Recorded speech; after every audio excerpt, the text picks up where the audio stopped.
Hello guys, അപ്പോൾ ഇന്നത്തെ Sunday വ്ലോഗിലേക്ക് എല്ലാവർക്കും സ്വാഗതം. അപ്പോൾ ഗായ്സ്, ഇന്ന് രാവിലെ നമ്മൾ ഒത്തിരി ലേറ്റ് ആയിട്ടോ എണീക്കുക. കാരണം ഞായറാഴ്ച അച്ഛയ്ക്ക് പോകണ്ട.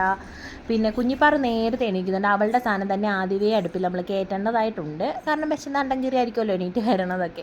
പിന്നെ ഫീഡ് ചെയ്യുന്നതുകൊണ്ടാണ് ഇച്ചിരി നേരം അവളൊന്ന് പിടിച്ച് നിൽക്കുന്നത്. പക്ഷേ പിടിച്ച് നിൽക്കാവുന്നത് കയ്യിൽ നിന്ന് പോയത് അച്ഛയും ചങ്കനും കൂടെ കടയിലോട്ട് പോയപ്പോഴാണ് കേട്ടോ. അപ്പം നമ്മൾ അന്ന് ഉണ്ടാക്കാനുള്ള സാധനം അന്ന് രാവിലെ ആയിരിക്കും ചിലപ്പം പോയി മേടിക്കുക. അപ്പോൾ അങ്ങനെ അവർ രണ്ടും കൂടെ പോയപ്പോൾ ഭയങ്കര വഴക്കായിരുന്നു. പിന്നെ ആളെൻ്റെ എളിയിൽ നിന്ന് ഇറങ്ങിയിട്ടേ ഇല്ല. അപ്പോൾ രാവിലെ ഇന്ന് ചോറ് വെച്ചിട്ടുണ്ടായിരുന്നു കേട്ടോ. അപ്പോൾ ആ പണി അങ്ങ് തീരുമല്ലോ. പിന്നെ എന്തെങ്കിലും കറിക്ക് എന്തായാലും നമ്മൾ മേടിക്കും. പിന്നെ അത് കൂട്ടി പിള്ളേർക്കെങ്കിലും പെട്ടെന്ന് ഉച്ചയ്ക്കും കൊടുക്കാമല്ലോ എന്ന് വിചാരിച്ചു. മറ്റേത് ഞങ്ങൾ രാവിലത്തെ കഴിക്കുമ്പോൾ ഉച്ചയാവും. ചിലപ്പോൾ ഉണ്ടാക്കി വരുമ്പോൾ ഭയങ്കര ഞാൻ സ്പീഡുണ്ട് അങ്ങനെയല്ല, എന്നാലും ഇച്ചിരി സ്ലോ ആണ്. അമ്മയുടെ ഒന്നും അത്ര ആ ഒരു നാക്ക് എനിക്കില്ല കേട്ടോ, പെട്ടെന്ന് ആക്കാനായിട്ട്. അപ്പോൾ രാവിലെ ഇടിയപ്പമാണ്, അതിനുള്ള വെള്ളം തിളയ്ക്കാൻ വെച്ചിട്ടുണ്ട്, പാലടുപ്പിൽ വെച്ചിട്ടുണ്ട്. അപ്പോൾ ചങ്കൂട്ടി ഇവിടെ വന്നിരിക്കുന്നതെന്ന് വെച്ചിട്ടുണ്ടെങ്കിൽ നമ്മുടെ ഇടിയപ്പത്തിൻ്റെ പൊടി കുഴയ്ക്കുമ്പോഴത്തേക്ക് അതിങ്ങനെ നമ്മൾ ഈ ചപ്പാത്തിക്കൊക്കെ ഉരുള ഇട്ടിട്ടില്ലേ, അതുപോലെ ഈ മാവ് എടുത്തിട്ട് പോകാൻ വേണ്ടിയിട്ടാട്ടോ രാവിലെ വന്ന് പാത്രത്തേക്ക് കയറിയിരിക്കുന്നത്. അപ്പോൾ അച്ഛ ചോറ് വാർക്കാൻ പോവാണ് കേട്ടോ. അപ്പോൾ അച്ഛ രാവിലെ ചോറൊക്കെ വെക്കുന്നത് ഇന്നും കറി കേട്ടോ മെയിനായിട്ട് ഞാൻ വെക്കുന്നത്. അതിനുള്ള ആ ഒരു സംഭവം അച്ഛയ്ക്കില്ല, അതുകൊണ്ടായിരിക്കാം.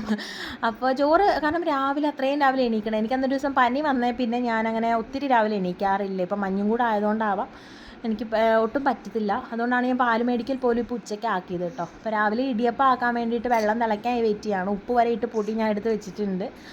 അപ്പോൾ കുഞ്ഞിപ്പാറ എല്ലാം ഓടി നടക്കുന്നുണ്ട്. ചങ്കരനെ ഞാൻ കുഞ്ഞിപ്പാറിനെ നോക്കാൻ പറഞ്ഞു വിട്ടു കേട്ടോ. എന്നിട്ട് ഞാൻ വെള്ളം തിളച്ച പാടെടുത്ത് ഒഴിക്കണം കേട്ടോ. ആദ്യമൊന്നും എനിക്കറിയില്ലായിരുന്നു. ഇപ്പോൾ കറക്റ്റായിട്ട് സാധനം അറിയാം. അമ്മ ഉണ്ടാക്കുന്നതിനെക്കാട്ടി സോഫ്റ്റായിട്ട് പെട്ടെന്ന് നമുക്ക് ഇടിയപ്പം ആക്കാൻ പറ്റും. അങ്ങനെ ഒരു ഗുണമുണ്ട് കേട്ടോ ഞാൻ ഉണ്ടാക്കുമ്പോൾ ഇടിയപ്പത്തിനുള്ളത്. അപ്പോൾ രാവിലെ നല്ല ലേറ്റായിട്ട് ബ്രേക്ക്ഫാസ്റ്റ് തിന്നുന്നതുകൊണ്ട് ഞങ്ങൾ ചായ ആകുമ്പോഴത്തേക്ക് ചങ്കുട്ടി ബിസ്ക്കറ്റും തിന്നും. പിന്നെ എനിക്ക് ബ്രെഡ് ഇവിടെ ഉണ്ടാവും കേട്ടോ. അപ്പോൾ ഞാൻ ബ്രെഡും രാവിലെ എഴുന്നേറ്റ് തിന്നും. കുഞ്ഞിപ്പാറിന് പിന്നെ കുറുക്കൊക്കെ കൊടുത്ത് സെറ്റ് ചെയ്തിട്ടേ നമ്മൾ കഴിക്കാനിരിക്കുള്ളൂ കേട്ടോ. അങ്ങനെ ഒരു കാര്യമുണ്ട്. അപ്പോൾ ചങ്കരൻ മാറിയപ്പോഴത്തേക്ക് അവിടെ കസേരയിൽ കയറിയിരിക്കും. കട്ടിലെ കസേര ഇട്ട് എൻ്റെ 2 പിള്ളേരും ഇരിക്കുള്ളൂ കേട്ടോ. പിന്നെ മെയിൻ പരിപാടി എന്ന് വെച്ചാൽ രാജകീയമായ ഒരു എന്താ പറയുക ആട്ടിൽ അവിടെ വേണം. എന്നാലേ ആളോട് അടങ്ങി TV കണ്ടുകൊണ്ടിരിക്കും കേട്ടോ. നല്ല പോലെ ഇരിക്കുള്ളൂ. പക്ഷേ നമ്മൾ ആട്ടിക്കൊണ്ടിരിക്കണം, അപ്പോൾ നമ്മുടെ കൈ കഴിക്കൂലേ. പിന്നെ അച്ഛൻ കടയിൽ പോയിട്ട് സാധനമൊക്കെ മേടിച്ചുകൊണ്ട് വന്നു. പിന്നെ മുട്ടക്കറി ആക്കാമെന്നാണ് വിചാരിക്കുന്നത് കേട്ടോ. അപ്പോൾ ഇടിയപ്പം അച്ഛൻ പിടിഞ്ഞ് അടുപ്പൊക്കെ കയറ്റുന്നുണ്ട്. പിന്നെ മുട്ടക്കറിക്കുള്ള അരിഞ്ഞുകൊണ്ടിരുന്നു. അപ്പോൾ ഇന്ന് എനിക്കറിയില്ല, ഭയങ്കരമായിട്ട് എൻ്റെ കണ്ണ് നീറിയിട്ട് വയ്യ. ചങ്കൂട്ടി അവിടെ TV കണ്ടുകൊണ്ടിരുന്നപ്പോൾ കണ്ണ് നീറിയപ്പോൾ എന്നോട് ചോദിക്കുക, അമ്മ എന്തിനാ എന്നെ സ്വഭാവ വലിച്ചെറിഞ്ഞു, അതുകൊണ്ടല്ല എൻ്റെ കണ്ണ് നീറുന്നതെന്ന്. തിരിഞ്ഞിരുന്നവനാണ്, ഞാൻ അവൻ്റെ കണ്ണിലെറിഞ്ഞു അത്ര എന്നാണ് അവൻ പറഞ്ഞത്. അപ്പോൾ ആളും ആദ്യമായിട്ടോ അറിയുന്നത് നീർച്ച ആ ഒരു സബോളയുടെ. അവൻ ഭയങ്കര സബോള പ്രാന്ത വയസ്സ്, നല്ല പോലെ സബോള കഴിക്കും അവൻ. അച്ഛനെ പോലെ തന്നെ, അതായത് അവൻ്റെ അച്ഛനെ പോലെ തന്നെയാണ് കേട്ടോ. അങ്ങനെ ഞാൻ മുട്ടക്കറി അടുപ്പിൽ വെക്കുകയാണ്. ഞാൻ ഇടുമ്പോഴത്തേക്ക് നമ്മുടെ ബിരിയാണിക്കൊക്കെ ഉണ്ടാക്കണ പോലെ കറുവപ്പട്ടയും കാര്യങ്ങളൊക്കെ ഇല്ല, അതൊക്കെ ഉണ്ടെങ്കിൽ അത് ആദ്യം ഇടുക. നല്ലൊരു ഫ്ലേവറാണ്. നമ്മൾ പൊടിച്ചെന്നെ ഇടണമെന്നൊന്നും ഇല്ല. അപ്പോൾ ഇന്ന് രാവിലെ നല്ല ചൂടാണ് ഗൈസ്. ഞാൻ ആകെ അലിക്കുലിശായി. പിന്നെ അടുപ്പിൽ അത് കയറ്റി അച്ഛമ്മയോട് പറഞ്ഞു ബാക്കി സെറ്റ് ചെയ്ത് കൊടുക്കണമെന്ന് പറഞ്ഞു. ഞാൻ നേരെ ഔട്ട് പോസ്റ്റിലോട്ട് വിട്ടു കേട്ടോ. അപ്പോൾ നല്ല വെറൈറ്റി ബസ് ഗൈസ്, നല്ല രസമുണ്ടായിരുന്നു കേട്ടോ. കാരണം ഒരു ആന പിടിച്ചുകൊണ്ട് പറഞ്ഞ പോലെ ഉണ്ടായിരുന്നു.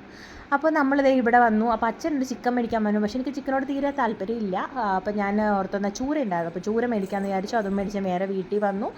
അപ്പോൾ ഇടിയപ്പം മുട്ടക്കറിയൊക്കെ ആയി. ചങ്കൂട്ടി അച്ഛക്കെ കഴിക്കാൻ തുടങ്ങിയിട്ടുണ്ടായിരുന്നു കേട്ടോ. രാവിലെ പ്രേമലും ഉണ്ടായിരുന്നു. അത് ഭയങ്കര ഇഷ്ടമെന്ന് വെച്ചാൽ ഭയങ്കര ഇഷ്ടമാണ് എനിക്ക് ചങ്കൂട്ടിക്ക്. അപ്പോൾ ഞങ്ങളതും കണ്ടുകൊണ്ടിരുന്ന് ഫുഡ് കഴിക്കുമായിരുന്നു. ഗായ് സത്യം പറഞ്ഞിട്ടുണ്ടെങ്കിൽ ഇന്ന് കുറച്ച് നേരത്തെയാണ് കേട്ടോ ഞങ്ങളുടെ ഫുഡ് കഴിപ്പ്. അപ്പോൾ 10:15 മറ്റോ ആവണേ ഉണ്ടായിരുന്നുള്ളൂ. ആ ടൈമായപ്പോൾ നമ്മൾ ഫുഡൊക്കെ കഴിച്ചു വിട്ടു. അപ്പോൾ ഞാൻ അതാണ് പെട്ടെന്ന് ക്ലോക്ക് കണ്ടപ്പോഴത്തേക്ക് ഞാൻ നോക്കിപ്പോയത്. കാരണം ഇച്ചിരി നേരത്തെ ആണല്ലോ എന്നുള്ള രീതിയിൽ കേട്ടോ. അല്ലെങ്കിൽ സൺഡേ സത്യം നമ്മൾ ഉച്ചയാവും. കാരണം ഇറച്ചിയും കപ്പയാണ് മെയിനായിട്ട് സൺഡേസിൽ മേടിക്കാറ്. പിന്നെ കുഞ്ഞുങ്ങൾക്ക് എന്തെങ്കിലും കട്ടിക്ക് അവക്കും കൊടുക്കണമല്ലോ എന്ന് ഓർത്തിട്ടാണ് കേട്ടോ ചിലപ്പോൾ കപ്പ ഉണ്ടാക്കുന്നത്. ഇഡലി അതൊക്കെ ഡെയിലി ഉണ്ടാവും, സൺഡേസിലുള്ള കാര്യം കേട്ടോ ഞാൻ പറയുന്നത്. അങ്ങനെ കുഞ്ഞിപ്പാൻ്റെ കഴിപ്പും കൂടിയൊക്കെ കഴിഞ്ഞുകൊണ്ടാണ് അവളെ കുളിപ്പിക്കാൻ വേണ്ടി പാത്രം എടുത്തുകൊണ്ട് അകത്ത് കയറി. അപ്പോൾ എന്തെങ്കിലും നമുക്ക് ഇന്നൊരു ഗസ്റ്റ് ഉണ്ട് ഗൈസ്. ഗസ്റ്റ് അല്ല, വീട്ടിലെ ഗസ്റ്റാണ്. എൻ്റെ മദർശ്രീ വന്നു. അപ്പോൾ നാളെ എനിക്കൊരു കല്യാണം ഉണ്ട് കേട്ടോ. അപ്പോൾ എനിക്ക് പിള്ളേരെ കൊണ്ട് പോകാൻ പറ്റില്ല. കാരണം ഈ ചൂടത്തൊന്നും കൊച്ചുങ്ങളെ കൊണ്ട് പോക്ക് പോസിബിൾ അല്ല. ഫ്രണ്ടിൻ്റെയാണ്. അപ്പം ആളുടെ കല്യാണത്തിന് പോകാൻ വേണ്ടിയിട്ട് അപ്പം അമ്മനെ ഞാൻ വിളിച്ചു വരുത്തിയതാണ് കേട്ടോ. അപ്പം അമ്മ വന്നു. അങ്ങനെ കുഞ്ഞിപ്പാറിനെ കുളിപ്പിച്ച് സെറ്റ് ചെയ്തു. ചങ്കുട്ടീനെ അമ്മേനെ ഏൽപ്പിച്ചു. അങ്ങനെ ഞാൻ അകത്ത് കയറി കുറേ നേരം ഇങ്ങനെ റെസ്റ്റ് ചെയ്തു ഗൈസ്.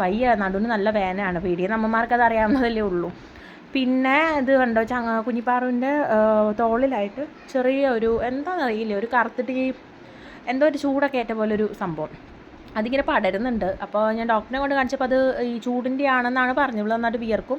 അതിനുള്ള മരുന്നൊക്കെ തേച്ച് ആളെ കിടത്തി ഉറക്കി. അങ്ങനെ അതൊക്കെ കഴിഞ്ഞപ്പോൾ ആളെ എണീറ്റ് വെച്ച് ചങ്കുട്ടീനെയും കുളിപ്പിച്ച് സെറ്റ് ചെയ്തു. അപ്പം ബെഡ് എടുത്ത് നമ്മൾ ഹാളിലെ ബെഡ് എടുത്തിട്ട് വെയിലത്തിട്ട് ഗൈസ്. അത് ശങ്കരൻ ജന്മം ചെയ്ത നേരിടാൻ സമ്മതിക്കില്ല. അത് തെന്നി കളിക്കണം. അപ്പോൾ ഞാനും ഒത്തലോട്ട് അങ്ങ് കിടന്നു. നല്ല രസമുണ്ടായിരുന്നു കേട്ടോ കിടന്നിട്ട്. അങ്ങനെ നൈറ്റൊക്കെ ആയി. ബാക്കി വീഡിയോ ഒന്നും ഞാൻ എടുത്തില്ല. കുറേ ബിസി കാര്യങ്ങളായിട്ട് ഓട്ടവും കാര്യങ്ങളൊക്കെ ആയിരുന്നു. അതുകൊണ്ട് ഒന്നും എടുക്കാൻ പറ്റില്ല കേട്ടോ. അങ്ങനെ ഭയങ്കരമായിട്ട് ടാനടിച്ചുകൊണ്ടിരുന്നാൽ ഞാൻ ഒരു ഫേസ് പാക്ക് വന്നിട്ട് അങ്ങനെ അതൊക്കെ കഴിഞ്ഞപ്പോഴത്തേക്ക് നമ്മുടെ ഫ്രണ്ട്സ് കുറച്ചൊരു വീഡിയോ കോളൊക്കെ ചെയ്തു. അങ്ങനെ അവളുമാരെല്ലാം നോക്കി നാളത്തെ പോക്കും കാര്യങ്ങളൊക്കെ പ്ലാൻ ചെയ്തു. പിന്നെ കുഞ്ഞിപ്പാറിനെ ഉറക്കി. പിന്നെ ആളെയും കിടത്താൻ പോവാണ് കേട്ടോ. അപ്പോൾ കൂട്ടത്തിൽ ഇവിടെ എല്ലാം തുറന്നിട്ടേക്കാണ്. ഭയങ്കര ചൂടാണ് കൈസ്. മുറിക്കകത്തൊന്നും ഇരിക്കാൻ പറ്റുന്നില്ല കേട്ടോ. അമ്മാതിരി ചൂടാണ്. ഞാൻ ജെല്ലൊക്കെ ഞാൻ ഇരിക്കുമ്പോൾ തുറന്നിടും. ഇപ്പോൾ എത്ര ഉണ്ടായിരുന്നുള്ളൂ ഇന്നത്തെ വീഡിയോ. അപ്പോൾ എല്ലാവർക്കും വീഡിയോ ഇഷ്ടപ്പെട്ടു എന്ന് വിചാരിക്കുന്നു. ഇഷ്ടപ്പെട്ടെങ്കിൽ ലൈക്ക് ചെയ്യുക, ഷെയർ ചെയ്യുക, കമൻറ്റ് ചെയ്യുക. പിന്നെ മറക്കാതെ എല്ലാവരും സബ്സ്ക്രൈബ് കൂടെ ചെയ്യുക. അപ്പം അടുത്ത വീഡിയോയുടെ വീണ്ടും കാണാം. ടാറ്റാ ബൈ ബൈ ഉമ്മ.